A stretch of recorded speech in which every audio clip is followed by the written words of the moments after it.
So, kamusta, Master? So, ano ba, Master, yung tinatawag na altitude? Di ba, Master, sa coffee packaging, pagka nagtingin kayo, may mga nakalagay doon na profile. Pero hindi nyo ata napapansin na may nakalagay din doon na altitude. Kung minsan, kung hindi altitude, Master, ang nakalagay doon ay MASL. Ano ang ibig sabihin nun? Ang ibig sabihin nun, Master, ay meters above sea level. So, ano ba ang ibig sabihin ng altitude? Ang altitude, Master, yun kung gaano kataas yung lupa na pinagtaniman, Master, ng coffee beans. So ano ba, Master, yung kinalaman nun sa lasa ng kape? May tinatawag tayo, Master, na low altitude at meron ding high altitude. So pagka mas mataas, Master, yung pinagtaniman yung coffee beans, mas lumalabas, Master, ang mga flavor, yung mga fruity flavor, yung mga sweetness, at saka mas high, Master, ang acidity ng coffee beans natin. Pagka naman, Master, nasa low altitude, yung lupa na pinagtaniman ng coffee beans, mas mababa, Master, yung mga fruity flavor, yung mga sweetness, at mas low, Master, ang acidity ng mga yan. So, paano mo naman nasabi, Master, na pagka mas mataas yung altitude or yung lupa na pinagtaniman ng coffee beans, ay mas lalabas na yung mga fruity flavor?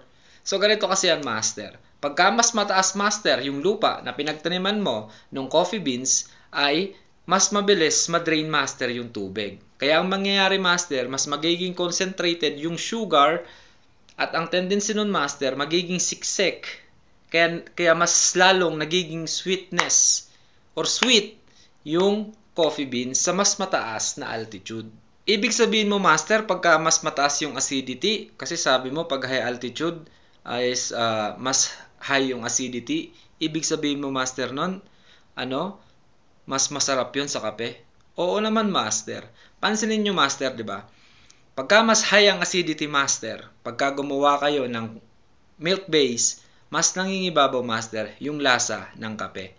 Pero pagka low acidity, Master, mas nangingibabaw, Master, yung lasa ng gatas or nagiging milky yung lasa. E ano ba, Master, yung magandang taas ng lupa para masabi nating fruity flavor na siya or mas makukuha natin yung mga potensyal na lasa ng isang kape?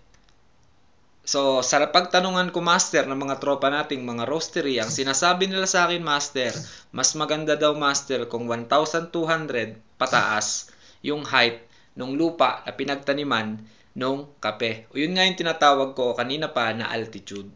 So, Master, wag kayong malito dyan.